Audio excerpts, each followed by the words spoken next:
We talk about Japan, go talk a little bit about Asia. What's the great thing about Asia? I mean, Asia 2022. What's the greatest thing about Asia that you've got? What do you think? What's the strongest attribute of Asia? A huge population. A huge population. What else? Fastest growing economy. It's the fastest growing economy, right? Okay. Okay, very good. What about you? More property market's going to collapse after the Olympics, so that gives a lot of chance for potential investors. Okay, so, you know, it's good, it's too expensive, but it's going to collapse, and then everybody wants to buy. Anything else? What about in the back there? What about you? What's the great thing about Asia? Donald Trump? Well, no, it's interesting, right? I mean, if you just look at the data, and this sort of goes to the big backbone is exactly the population, right? And it's not just, I mean, if you look at the overall population here, these are some projections, you know, that I've taken from various sources there. You know, it's also not just the population, but it's the purchasing power. It is the fact, you know, that Asia across, whether it's China, whether it's Indonesia, wherever it is, you know, people want to work, right? The rise of the Asian middle class is going to be sort of a big, big fundamental force that we have, and it's a much more difficult case to make in the United States or in Europe, right? Where populations are more or less beginning to stagnate out here. So you look at the data here, you know, number of people, you know, with a annual income of more than $40,000 a year, I mean, you see, you know, the big change that is actually starting to come here, and the rise of the Asian middle class is really sort of the big, big force that, you know, we all want to embrace here. Now, meanwhile, in the real world, we've got this nice goal. Yes, there is the rise in the purchasing power in Asia, but the real world right now is a little bit right? There's a lot of weird things going on, and I think it's important to sort of, for us as leaders, to sort of think about why is it that you've got this disgruntlement? Why is there this unhappiness that we've got, particularly in the advanced industrial world? Sorry, this is a busy chart, right? This is the so-called elephant chart. Are you familiar with this? So this looks at global incomes, right? All across the world, incomes of people. And this is the bottom 5%, this is the middle 50%, and this is the top 5%, right? And you see that over the last 20 years, right, global economic growth has actually moved very nicely. Particularly the poor have gotten richer, you know, and the very, very rich have gotten very, very rich, right? Now, the interesting thing is if you take out the People's Republic of China, right, growth was not 25%, but only 11%. Okay, I mean, thank God that China did grow, right? But still, when you look at growth excluding the People's Republic of China, only 11%, and what's more worrying is the fact that, you know, from the 50th income percentage all the way up to the 95th income percentage, incomes did actually not grow, they actually fell. I mean, this is the loss of the middle class, right? So it's very, very important just to remember, I mean, why is it that people are disgruntled and unhappy? Is, well, the system did not deliver. If you were a high school teacher in America, the system did not deliver because today you and your family are effectively poorer, right? So that's what's quite interesting. Now, clearly, when you look at an economic system, right, it is economic growth that matters. It is the stock market that is a reflection of that economic growth, right? But it's actually much more complicated than that. It's not just about GDP growth, right? But it is about economic freedom, right? Do you have freedom from government intervention, from unfair competition? If you don't have that, you as an entrepreneur are not going to make headway, right? Equity, yes, there should be a fair distribution of wealth, and there should be equality of opportunity. Efficiency, that's obviously very, very important, right? Security, it's very interesting. Hori-san always gets angry at me because, you know, he's very much in favor of disruption. Let's disrupt the global MBA program, right? Which is excellent, but I'm getting old. I'm not in favor of disruption. But, you know, seriously, you and I as businessmen, there's this trade-off between innovation and disruption as well as predictability and security, right? And if everything is disrupted all the time, you've got anarchy.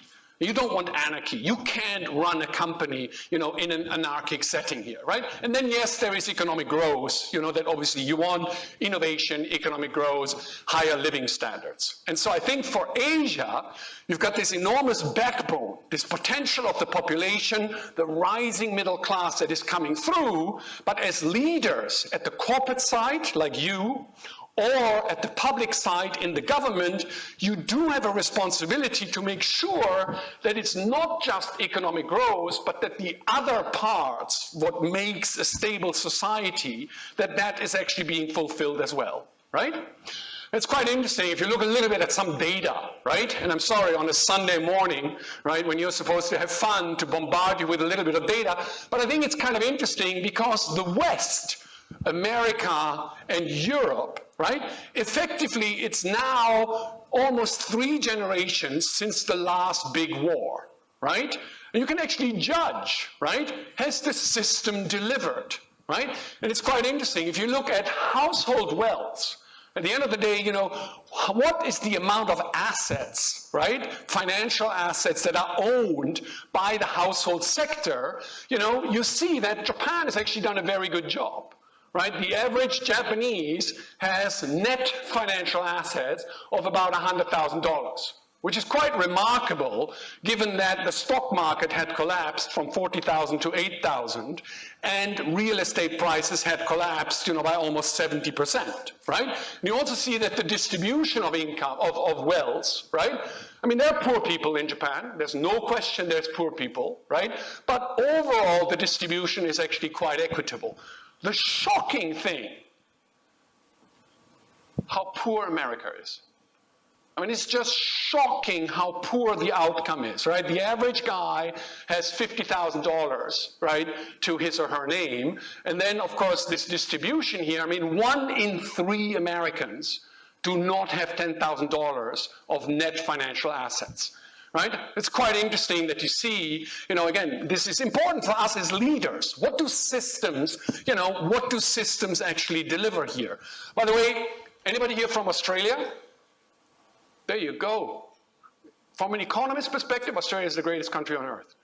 It's very rich, and they've got this superannuation saving system, right, that forces people to save.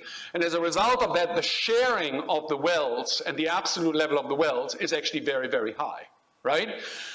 Another issue is, in Japan, we often talk about bad deflation. Oh my God, there's deflation. Well, there is such a thing as good deflation. I mean, this is the price of medical services, right? And I apologize, who are the Americans in the room? Any Americans? Sorry, you guys make easy picking right now, right? It's okay. I'm from Germany in soccer. It's the same thing. So I'm rooting for England. No, but it's interesting, right? Because in America, healthcare costs double every 7 years. I mean, even Donald Trump's income doesn't double every 7 years, right? And this is a policy failure. And in Japan, healthcare costs, as you all know, are basically flat. The Japanese government is not afraid to use its regulatory power. So last year, or 2 years ago, Prime Minister Abe calls the CEOs of the top 5 pharmaceutical companies into his office and he says, good morning, right? Next year you will cut pharma prices by 3%. It was nice seeing you. And they actually cut prices. Now, I'm being a little bit, narrative here, right? But what I'm trying to say is that, there is room for the government, there is room for the regulator to intervene. Now, it's a distribution of profits away from the pharmaceutical companies into the purchasing power of the people. Is it good policy? In my personal opinion, I think it's actually excellent policy, right? The other thing that's very, very important, as an economist, you're often asked sometimes, how do you judge systems, right? Whether economies perform. One way to look at it is actually to look at youth unemployment, right? I mean, the number of people not in employment, education, or training. I mean, think about it. The young guys, that's your pension, right? I mean, if you and I want to make sure that we can retire gracefully, let's make sure that our sons and daughters earn twice as much as we do, right? And it's quite interesting, again, in America, it's just unfortunate, that 15% of the kids, right, are not in education, not in training, and not employed. Japan, obviously here, the labor shortage, is doing a nice thing.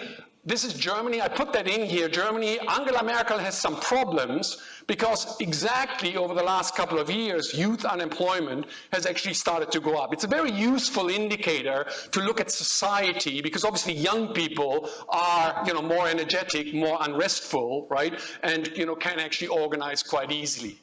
I love this chart about Asia. Again, how do I judge how stable, how bright the future is, right?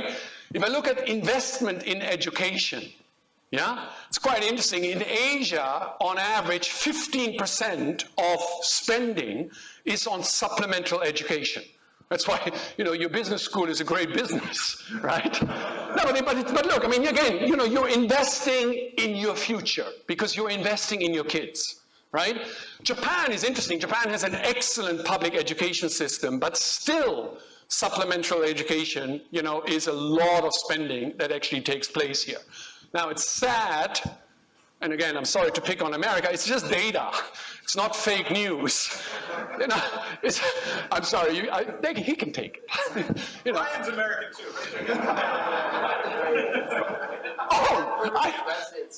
I'd forgotten about you. And what does that mean? You're trying to escape? No. Yes, he said. Talk to him. No, but it's just, again, the data is amazing. If you're the average family in America, actually, a third of your money goes on housing. Another 16%. Think what that means. That means just 50% of your money goes towards the place you live and to get to and from the place that you work. It's quite amazing. Now, again, supplementary education. If America did have an excellent public education system, that would be excusable to be discussed, right? But again, for Asia, this is the point I'm trying to make here. We've got this big population cluster here. The rise of a middle class is the big theme. Let's look at some data. Is it actually happening? The answer is, it looks pretty good. One other thing I wanted to point out just very quickly, is sort of income distribution, right? And there are some issues, right? You look at the Gini coefficient, the top 10% versus the bottom 10%. This is using OECD data, right? You see that Korea, for example, in many of the Asian countries, there is actually quite a high, gap that you actually have. Japan is very interesting because that has actually come down, right? And if you look at the data, this is Japan in the red, America in the blue, right? You actually see that, in Japan, the bottom 10% over the last 5 years have actually started to come up, which is very, very interesting, right? And by the way, about 2/3 of that improvement in the bottom 10%, Hori-san, women. It's because women, the participation rate of women is increasing. As you know, the overall, landscape in Japan has started to change. If you look at the data, who is actually better off? If you look at the average American versus Japanese, actually, you've seen the same amount of absolute dollar amount, right? Now, the very rich got, a lot more richer, right? But the bottom 10%. So Japan is a great place to be poor. But it's not a bad thing.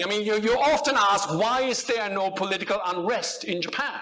It's in France, it's in Germany, it's in the United States, and there's many different answers, right? But I think one of them is the fact that the system itself is actually delivering, right? That, the gap between the rich and the poor, overall, structure is actually happening. In our world, in corporations, by the way, it's very simple.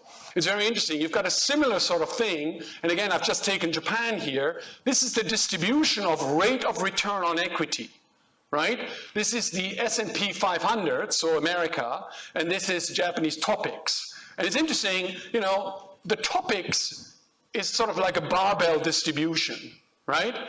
America is amazing because it's much flatter, but you do have a lot of superstars.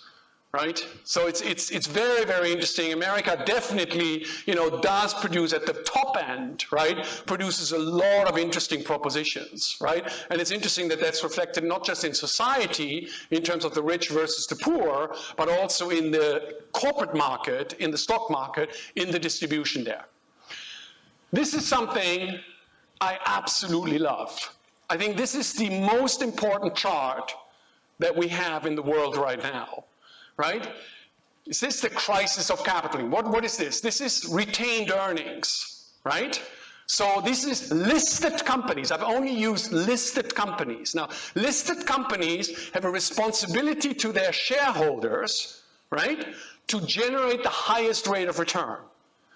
But everywhere in the world, in France, China, the United Kingdom, Korea, Brazil, everywhere in the world, cash on balance sheet has gone up. I've divided this into GDP so I can cross-compare it, right? And of course, Japan is the world champion, right? This, I mean, in the last 10 years, 1 times GDP. So, you know, I showed this chart to the Prime Minister, you know, and he was frothing at the mouth. Oh, let's tax the companies. But it's an interesting thing for you guys as leaders, right? So there's a lot of cash that is accumulated. At the same time, the return on cash went to 0 after the Lehman crisis. This is absurd. This is a crisis of capitalism. Why don't you use the money? Why does your company not invest? Why is it? There's all this great investment opportunity, right? Why is that? I think it's very, very important. By the way, since Germany is out of the World Cup, I can say this with a little humility. Germany is the only country where this is going down. Why is this? Why is, you're the boss. Who is the dean? Who's the smartest guy in the room? You are. I think it's because Industry 4.0. It's very interesting. Number one, the German government is arrogant and aggressive. The German government has no problems deciding what the future will be like. Germany was the first government to say by 2030, no more combustion engine cars. So Volkswagen and Daimler now have to invest in new facilities, in new innovation, because the government says you will not be able to sell. Can you imagine the Japanese government standing in front of Mr. Toyota and say you cannot build combustion engine? Anyway, you get the point, right? This is, by the way, where China is very interesting.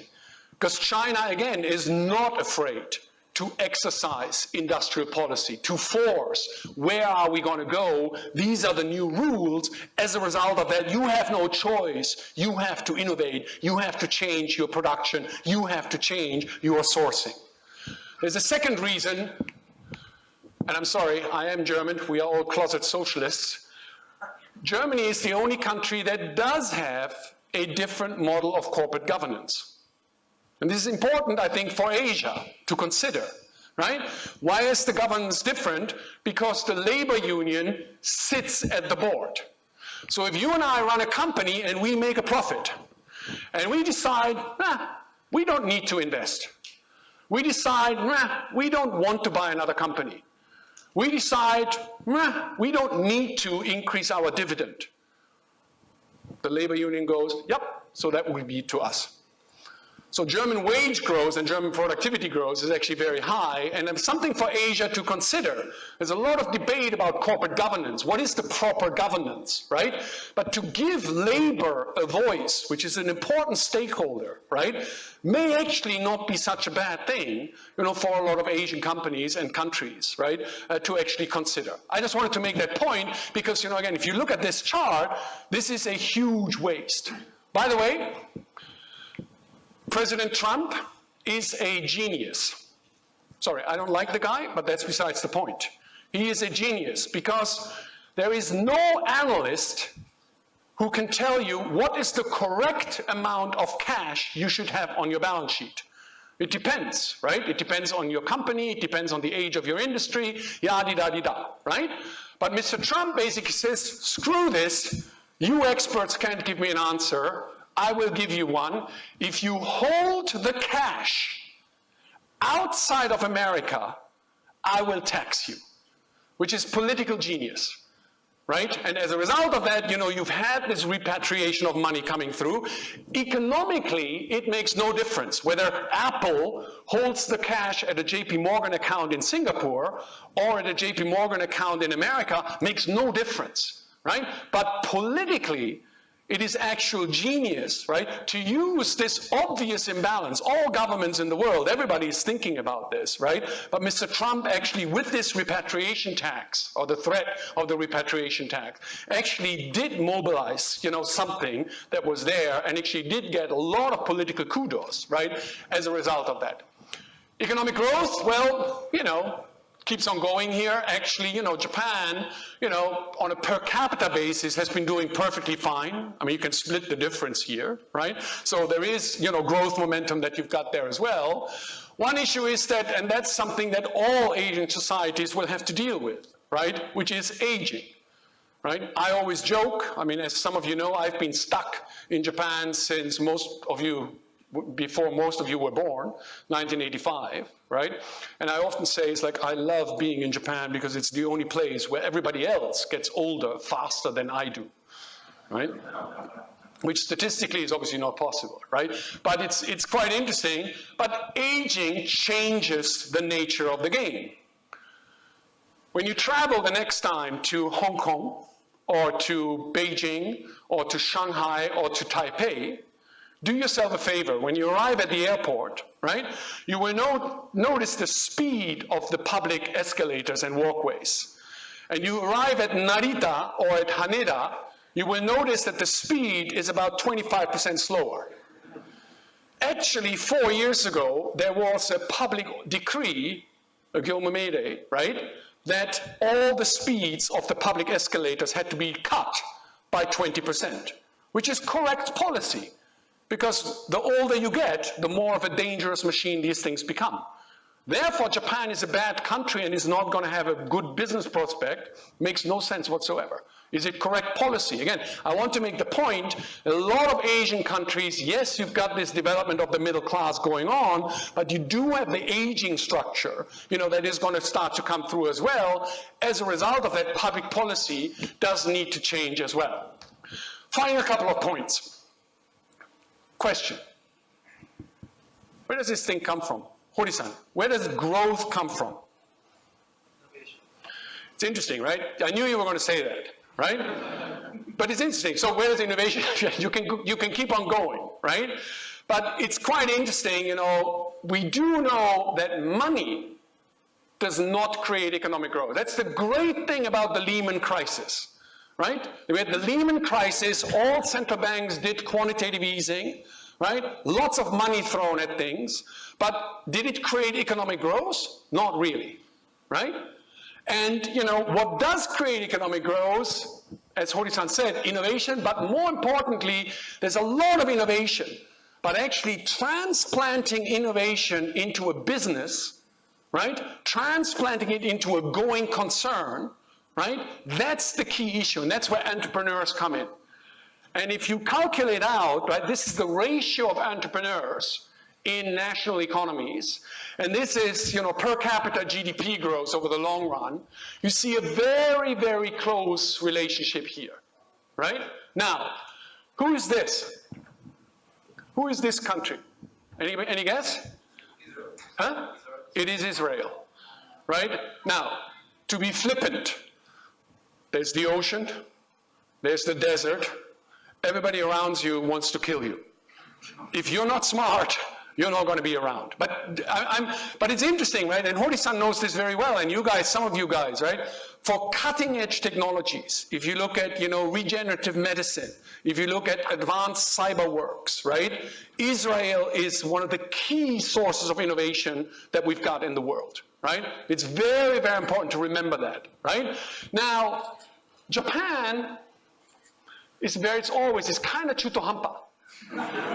No, but it is chuto-hampa. And it's very sad that this political scandal, right, that has been dragging on, it's a minor issue, right? But unfortunately, one of these issues involves a special economic zone.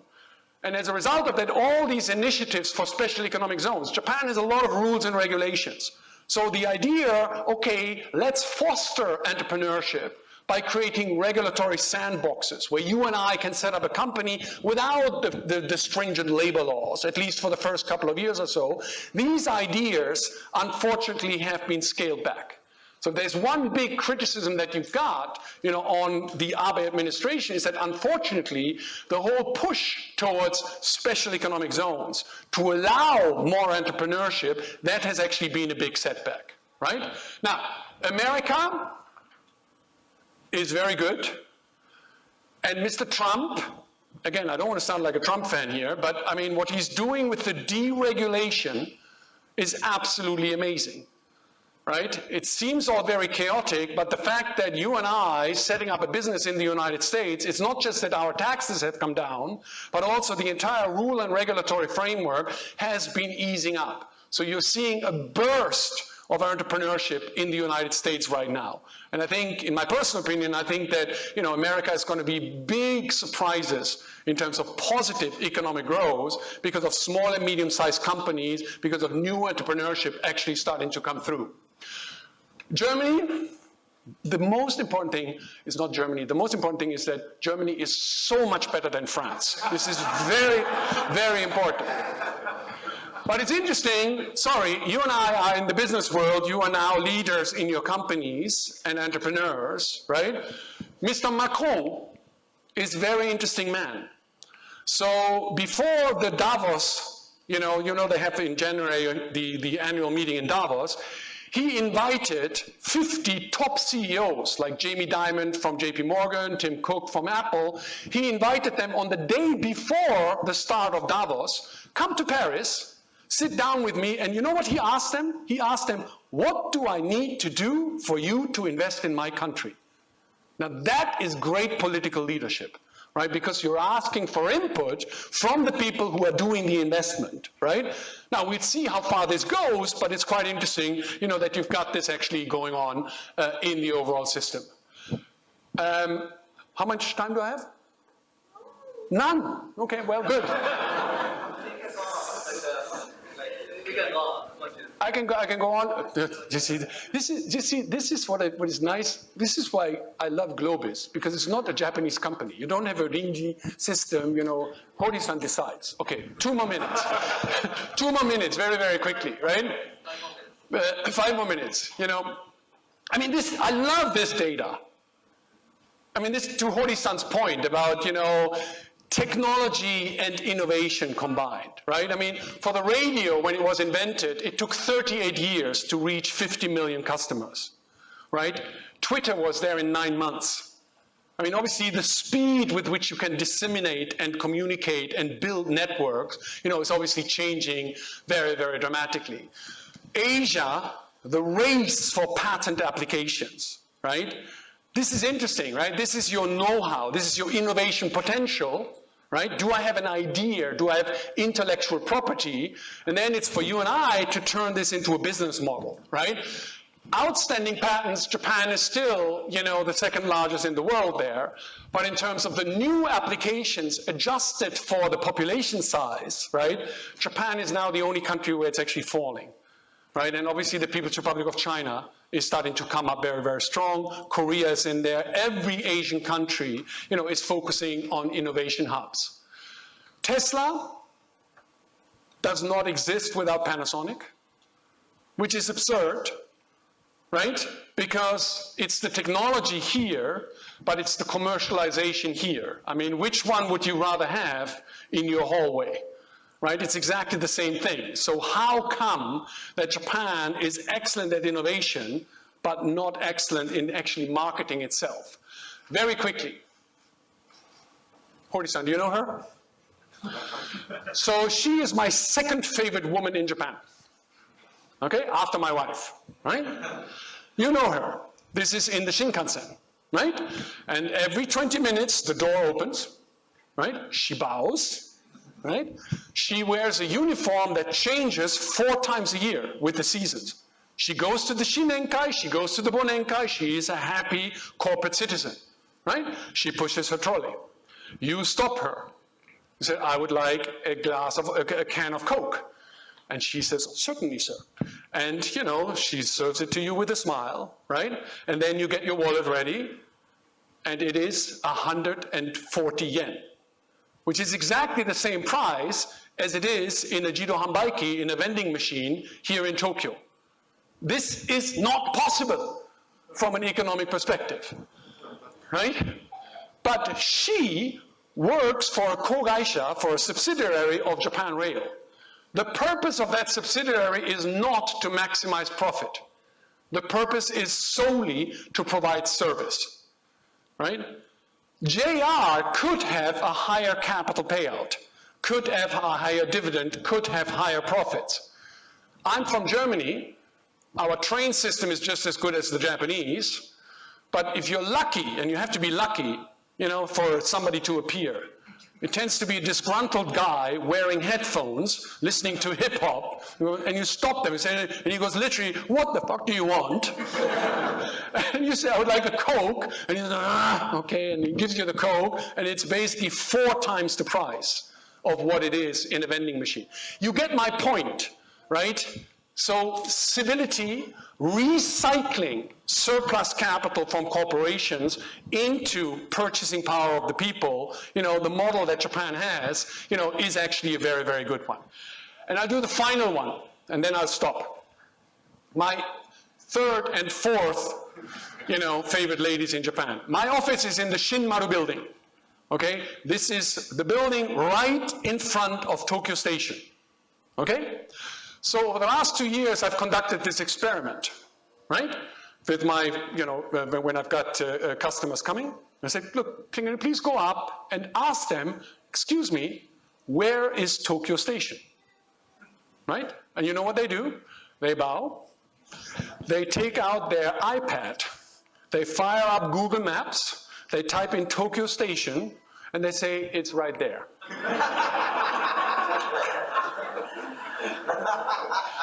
Now, in America, if you're in a building right in front of Grand Central Station, first of all, these people don't exist.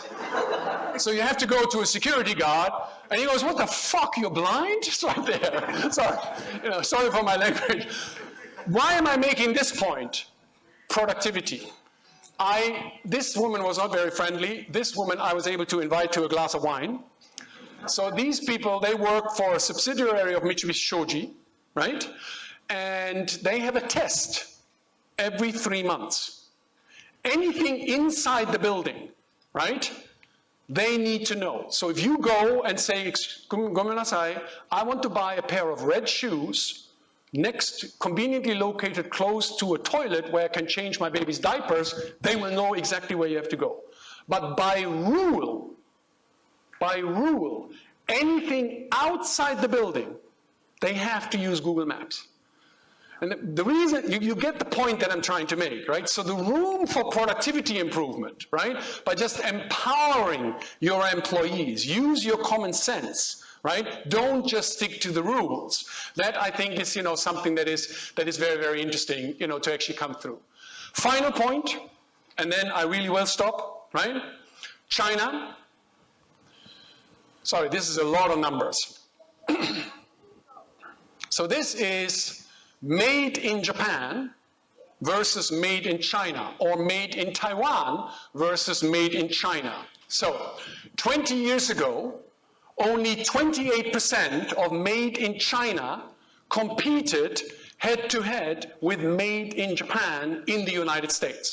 Right? So China was making sneakers and t-shirts, and Japan was doing robots and semiconductors, right? This obviously has changed, 65%. How do I get from 65% to 90%? One industry. What is the one thing that China produces in China, but does not sell to the United States? I'm not making this up. Cars, right? This is Trumpchi. I'm not making this up. Trumpchi is a brand of the state-owned enterprise Gwangju Motors Corporation. It is like Lexus is to Toyota. This is the best-selling car in the People's Republic of China for the last 2 years. When Mr. Abe played golf with President Trump in Lago del Mar, 3 days later, the CEO of Trumpchi was in the White House because he wants to be the first Chinese to sell cars to the United States. It's going to be very, very interesting, right? And so now there's this worry about a trade war, right? And who knows? I mean, isun saki wa yami, right? It's a little bit intransparent, right? But obviously the good outcome would be that the People's Republic of China agrees to actually build factories in the United States, whether it's cars, whatever it's going to be, right? But it's quite interesting from a Japan perspective, right? The threat, the competition from the People's Republic of China, is going to continue to increase. Final point, have you ever tried this? You are visiting today the only G7 country where the currency floats on water. So on your next boring conference call, right, try it. Take a picture on your smartphone and send it to GLOBIS University. Maybe at the next reunion, you can have a prize for the person who sends in the nicest picture of a floating yen. Thank you. Thank you, Jesper. It was so great and so entertaining, and also it was very stimulating. I'd like to ask you, first of all, give us 3 things that you wanted to tell from all the slides that you have shown to us. Okay. 3 summaries.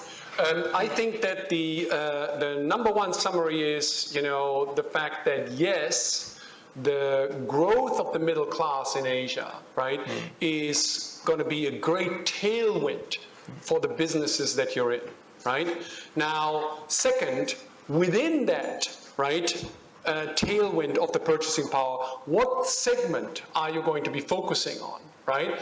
I think that, here Asia is still divided, right? You've got the ASEAN countries where still infrastructure development as well as housing development, so building the bricks and mortars is still a very, very big, opportunity. But at the same time, right, I think that you've got, whether it's quality of food, quality of healthcare services, as well as, the entire, what is it called, amenities, right? Travel services, right? I think that that's going to be a very, very big, big opportunity, right? Okay. Mm-hmm. And then finally, the third point is that, these issues about the United States of America, right, in terms of the gap between the rich and the poor, right? The question, what is the exit strategy? Can we still rely on the United States of America as the mediator, right, in Asia Pacific? I think unfortunately there's a question mark over that, and self-reliance, building your own businesses, right, building your own models of governance, right, that, unfortunately is a reality that all of us will have to deal with. It's not that we will exclude the United States of America. They're welcome to join at any time, but right now, making a realistic business plan relying on the United States government, on the United States public sector to come and support, I think is just not real. Okay. So let me ask you a question about disparity of income and divided nations. And when I attend Davos, what happened is that they all talk about disparity of income, and there are growing sense of divided nations, not only in the US, but also in Europe, which was represented by Brexit. And it's not in Japan. Why is that?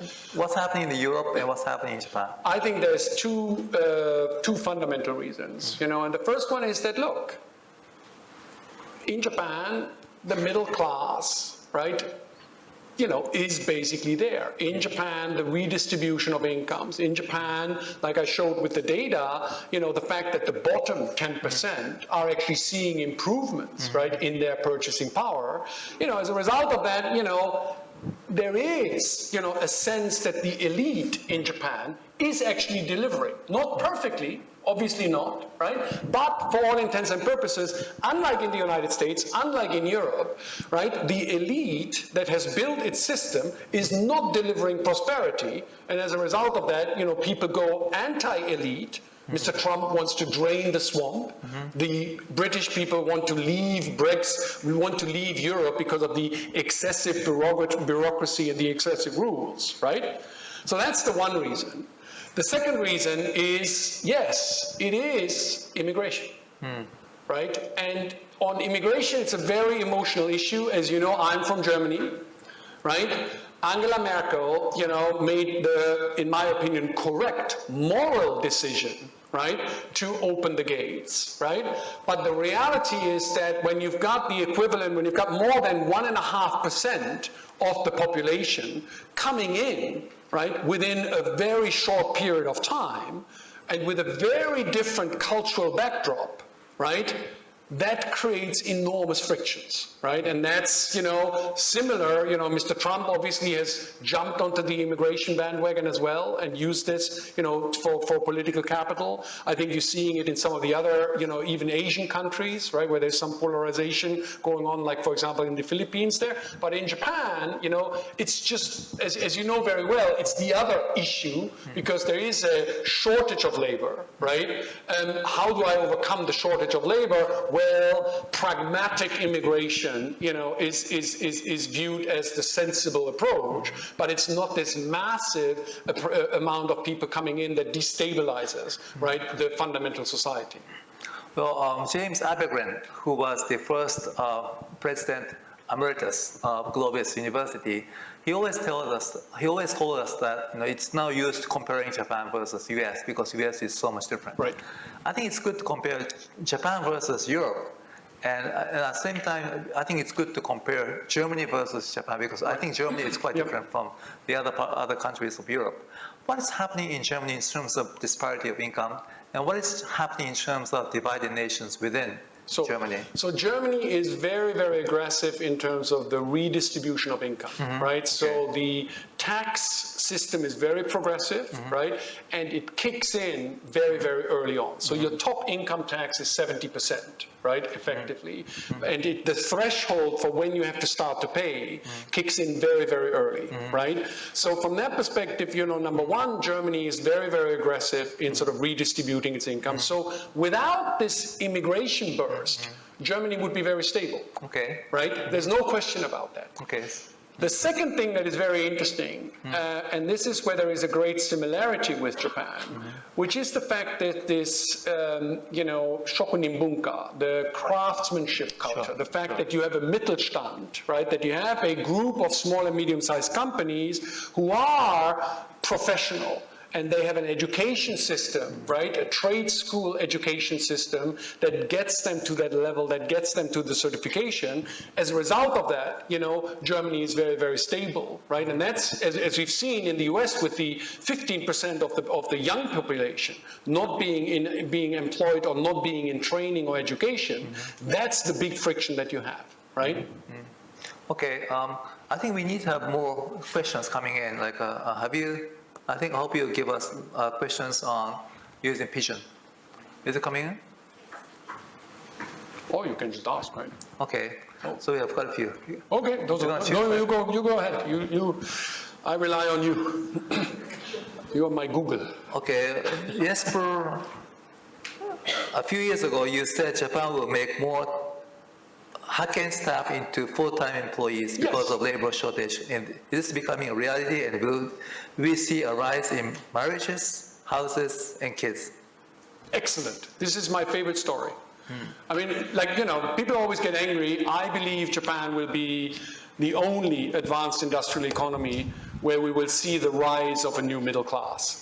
And it's exactly because of the Jinko Gensho, right? It's exactly because of the demographic decline, right?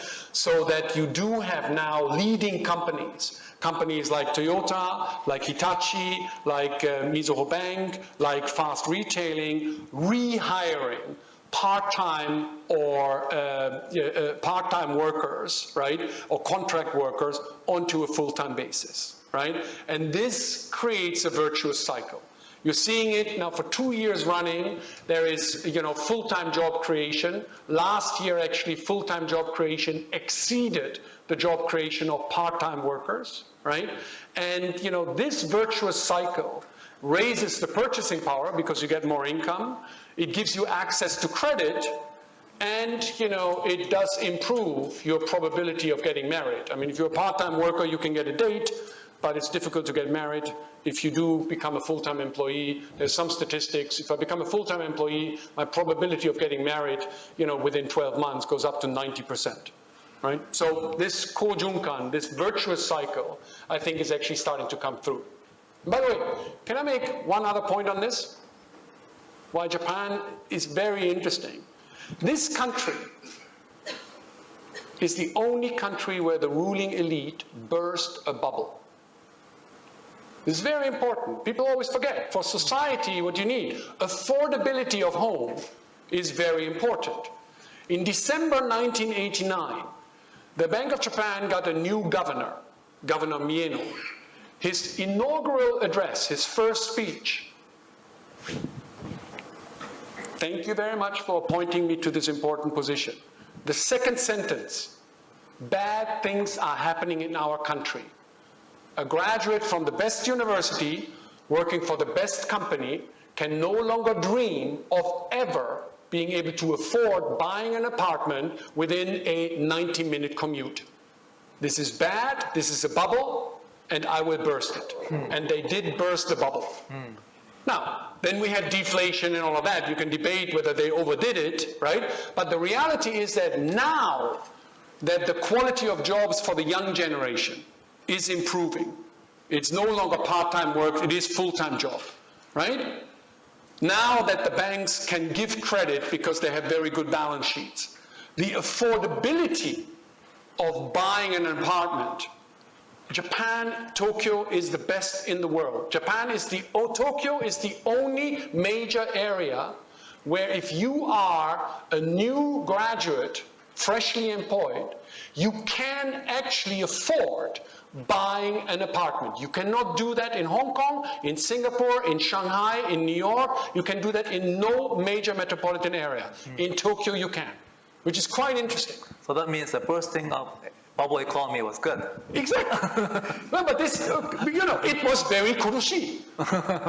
It was terrible for the baby boom generation. Because the baby boom generation entered the workforce in the 1980s. They got married and bought a home in the bubble period. And then the bubble burst and they had negative equity throughout the period. But they never got fired and the banks never foreclosed on them. So you had to pay back your debt, which took 20 years. But now this has gone, the balance sheet has been cleaned up, the debt has been repaid back, and meanwhile the younger generation is in this positive demand and supply issue where the quality of jobs is actually starting to go up, right? So it's very, very interesting. There's a big danger, because the big danger is that you guys have no young Japanese who want to leave, because Japan is actually very good. If I go to one of the top one of the top 10, 15 universities, why would I want to go to Singapore? Even Singapore, they go, my God, it's dirty. Singapore's dirty? Where have you been? Sorry. But it's quite interesting, right? So it's become very, very attractive here, right? The reality, I think, for corporate leaders, right, to open the minds, right, of the young Japanese, right, to show them that yes, Tokyo is a good role model, but you need to learn how other cities work so that you and your company can actually bring some of the improvements in there. I mean, how often do you go into a Japanese convenience store and say, my God, if only they had that in Jakarta, right? So that's, I think, the trick for us as managers, right? Yes, Japan is a great role model. It's not perfect, not at all, right? But it's a great role model. The business models that apply in Japan, how can I use them and bring them to the rest of Asia? Because that's where the real growth is going to be. Okay. Let me ask you about the question about disparity of income. I'd like to go back to the topic because the societal differences are making a big differences in terms of the economic growth moving forward. Because in the US, they have become anti-globalization. And also the people have become more anti-innovation as well, simply because they don't like globalization, because they don't like innovation, simply because they will get rid of their jobs. And that's happening in the UK as well. But in Japan, whenever we hear about news about AI, taking over our roles, people welcome it because, because of the shortage of labors. And that means that the comparison of a system in terms of societal values are going to make a big difference in terms of Japan and also Europe and the US. In Japan, we have a shortage of labor, we have a very good society, and there's no divided nations. And then moving forward, what do you think we should do? Or what do you think the people, other countries have to learn from Japan? I think that, the one thing that is very, very important, this is where Japan and Germany do have a great commonality, right? Which is pride in your work, right? I was asked, sorry to digress for 30 seconds, right? I was asked to speak at one of the Japanese monster companies, the retail companies, right? And they have every year they have an annual thing where they pipe it out to all their 70,000 employees, right? And I had to give a speech, and this was just after Trump had become president, right? And so I started out with a quote from Donald Trump, right? And it's the one quote that even Democrats agree with, right? And the quote is the following: you have to think anyways, so you might as well think big, right? Well, I mean, that's America. That's why America is great, right? To a German, to a Japanese, it's like, wow, you have to think anyways, you might as well think about taking over the world, right? Anyway, so I gave this talk, blah, blah, blah, blah. Afterwards, to your point, right? Afterwards, in the Q&A, there was some guy who asked a question. He said, Mr. Koll, we deal a lot with local suppliers. They don't want to think big. They just want to be in their community. They want to contribute to the community, right? They want to be competitive. They want to stay in business, but they do not want to become global. They just want to stay local in Ibaraki-ken or wherever it is, right? And I thought that's what's missing. This tension. Because, again, the rift in society, if all you ever want to do is move on, right, you will be very, very unstabilizing, right? If all you ever want to do is go to Tokyo, to be in the big city, right, that's how the inaka, how the countryside is going to die. So Germany has pride in its craftsmanship. I think Japan has pride in its craftsmanship and in its know-how. So, from that perspective, I think, the industry groups instilling a sense of pride, right? You are in the refrigerating business, right? You want to be the best refrigerating company in the world, right? You are in the banking business. You actually want to be the best bank in the world. That sort of pride, I think, will actually build the local communities, right? And, keep society much, much more stable rather than people trying to hop, and change all the time. Okay, good. What is your opinion on the threat of commercial war between China and US? Is it beneficial to Japan, and how should Japan react? This is where it gets very worrying. In fact, I've spent the last 10 days trying to come up with an economic scenario where trade wars are good. It doesn't work. It does not work. Now, the United States with China, Japan is not going to be very much affected, right? The problem, as you know, is the fact that the US is also threatening 25% tariffs on cars and car parts from Japan. Now, just to give you an idea, whether it's correct or not, it doesn't matter. Mr. Trump believes that bilateral deficits matter. Right? The US-Japan bilateral deficit, 67% is cars and car parts. Germany, for example, it's only 26%.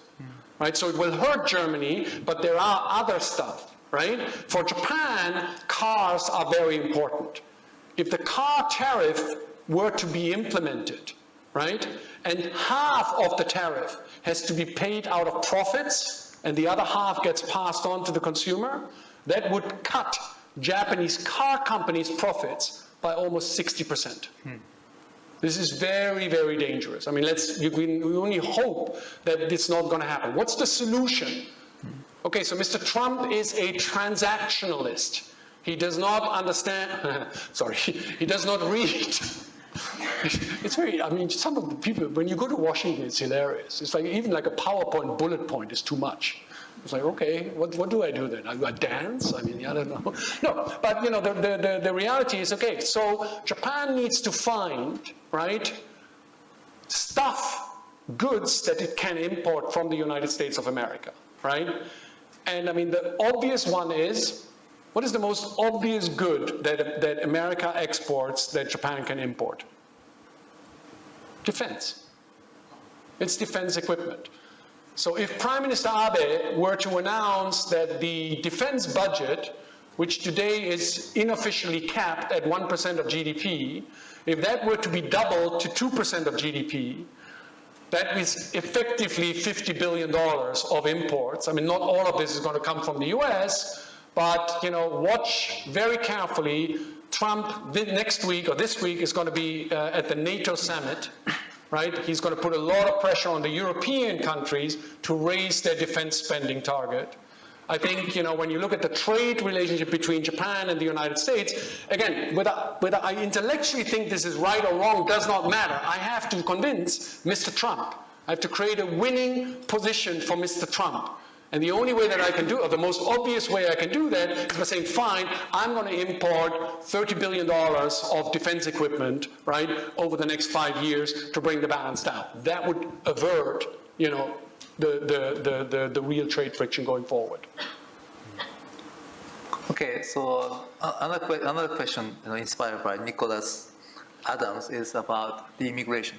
You mentioned that immigration is giving impact on Europe, European nations in terms of society. But at the same time, Japan is in shortage of laborers. What do you think we should do about immigration? So number one, I actually think that Japan is doing a very good job, right? I always joke, and many of you were in the same position. You know, when I arrived in 1985 at university, on my student visa, I was allowed to work for 12 hours a week, right? Today, on a student visa, you are allowed to work basically for 38 hours a week, which is 3 hours more than a Frenchman works anyways. Sorry, there's no French people. No, but you know, and as you know, there's a very pragmatic use, right, of non-Japanese labor that actually is starting to come through, right? If you look at the data, in Tokyo, 5 years ago, 3.1% of the workforce, of the people who received the paycheck, 3.1% were non-Japanese. Today, it's 6.4%. So it is actually increasing, right? Now, Japan does not have an immigration law, right? So you've got some issues there, right? But I think effectively incorporating non-Japanese labor, right, into the corporate culture, and whether it's a convenience store or whether it's a high-tech firm, that is a managerial challenge, right? The managerial challenge, if you and I run a company and we only hire from 10 universities and everybody stands on an escalator and we've always done things that way and that's why we always keep doing things that way, I mean, that's not going to get you anywhere with immigration. And the question, I believe, Hori-san, that the Japanese will face is quality of labor. And what do I mean by that? I'm a member of one of these government committees, yeah, and they talk about immigration. They say, oh, Mr. Koll, people like you, we want people with a PhD. I said, excuse me, I don't have a PhD. I abandoned the PhD because I wanted to stay in Japan, right? But let me give you the one example, and this is the challenge you guys will face as managers, right? So a friend of mine has a son who last year graduated from MIT, okay? So the father calls me up and says, hey, you've met Hiroshi a couple of times, right? Hiroshi's got a job offer. He's got a job offer from an American company, from a German company, and from a Japanese company. What should he do, right? And I said, Ito-san, what do you want me to tell Hiroshi? Because if he works for the American company and he is good and lucky, you've got to be good and you've got to be lucky. In 15 years, you can run the company. If he joins the German company, if he is good and lucky, in 15 years, he can be in charge of a region, Latin America, Asia, Europe. If he joins the Japanese company and he's good and lucky in 15 years, what's it going to be? Kacho? But you get the point, right? The point is, we all, you know, how do I incentivize performance? And whether the performance is for the Japanese local or whether it is for an Indian or for a German, it should not make any difference. So the incentive structure, rewarding people, right, and managing them and putting them into groups and empowering that group, that is the challenge. I think a lot of the immigration debate in Japan is lazy HR departments hiding behind the real issue. It is not, if you need to get a visa, you can get a visa. There is no problem, right? You can make this happen. The issue is, if I hire you and you and you and me, how do we evaluate each other? What's our incentive? What's your career path, right? If you want to hire an engineer from MIT, or if you want to hire a successful MBA graduate from GLOBIS, you got to show me a career path. Otherwise, I will not join. I mean, unless you're desperate for a job, right? Which you're not anymore. So I think a lot of the immigration debate is actually an iwakan, right? It's like an excuse, right, not to discuss the real issue. And the real issue is, how do I evaluate, empower, and incentivize, and yes, pay, right, internal, my human resources. Do you think the Japanese companies should adopt German-style corporate governance, having a representative workers at the board meeting? I'm a big fan. I don't like Germany very much, but that part about Germany I think is very effective. And it's interesting, Hori-san. Okay. If you look at the data, Japan is all about productivity, productivity, productivity. The fact that you do have labor as a representative, your incentive as a worker, actually you become much more empowered, right, to be part of the profit making. So I actually, in my personal opinion, I actually think that the German governance model, right, where you have multi-stakeholders, including labor, at the board, right, I actually do think it's actually a very, very good model. Have you ever recommended that to Prime Minister? Yes. Have you? Yeah, of course, of course. What was the response? You know what is you guys from big companies? You know this very well. The issue in Japan, right? And this is where Abe, you can think about Abe whatever you want to think, right? These guys are committed and they are open to ideas. This is very interesting. They are not sakoku. They are not, kasumi gaseki, right? They are open to ideas, right? The pushback that you get for an idea like that is not from the politician, is not from the kante. The pushback you get is from the Keidan, right? It is incredible, which is fine, but the Tokei Dantai, right? The association of the large business organizations not wanting to change their ways, right? That pushback is very, very strong. The politicians, the great thing about Abe, in my personal opinion, is that there was a crisis, he got in, and they've been open to ideas, and they've not been afraid to make enemies by making controversial decisions, right?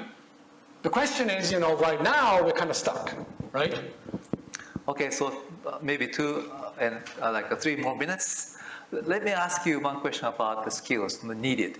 How do you think we should prepare for the future? What kind of skills that we should have, and what kind of things that all the alumni, have to be prepared with? I think the most important skill, right, is openness as a manager, right? Not afraid to get your hands dirty. And I'm going to use a stupid example. And as you know, I worked for many, many years at JP Morgan, right? And it is really true that this guy, Jamie Dimon, right? He took a week in the summer, right? He took a week to work in different divisions. Even in the stupid account settlement department. I mean, that's the lowest part of an investment bank, right? He worked there, and you roll up your sleeves, you do your stuff. And you see, that's, ironically, as you well know, that's how he discovered that the CDOs, right, the subprime debt paper security, that was completely stupid, because the guys on the ground said, I don't know how to settle this. This is not, there's nothing, there's no asset, there's only liability, there's no asset, right? And it's like, whoa, interesting. But so, number one, we as managers, we get important. You become promoted. You don't lose touch with the base. And I'm not talking about going karaoke. I mean, do karaoke, be my guest, right? But in the company, do not be afraid to spend a day every 6 months in the lowest part of the company. I really think that particularly in this day where supposedly everything is transparent, right? Everything is transparent, everything is on the internet. You've got some, cyber intelligence that delivers all the emails, so you know when Butcho A, has an affair with somebody, you can pick that up because he's stupid enough to use the company email, right? But that's not interesting. What is interesting is your operational business. Do not, as you get more senior and more important, do not lose touch with what your company is actually doing, and do not lose touch with the process at the very basis of what the company does. Okay. Right? Final message to the alumni. I think you guys are in a great position. I really think that, the tailwind that you have, right, is, spectacular because of this Asian growth that you have. I think for us here in Japan, the fact that, the banks are stable, that credit is available, that prices are affordable, the fact that the old guard in Japan is finally retiring, this is very, very good news. So I think you guys have an enormous amount of opportunity. And I think that the fact that Mr. Trump is forcing the issue. I mean, think about it. This is great news, right? All the stuff is now open to be questioned. It's a bit scary, I know. But if business is not scary, you're not going to make any money. So this is a great opportunity, right? Where you've got a lot of tailwinds coming through, plus you actually do have, the good thing, and I'm not advocating Mr. Trump here, right? All I'm saying is we have to deal with it as businessmen. There's no point in complaining. This is an opportunity to rethink the way we're doing business. And that's where your generation is, has a golden opportunity to rewrite corporate strategy. Thank you. Thank you very much, Jesper. Thank you, Jesper, for coming to Alumni Reunion 27. And please give a big hand applause to Jesper Koll.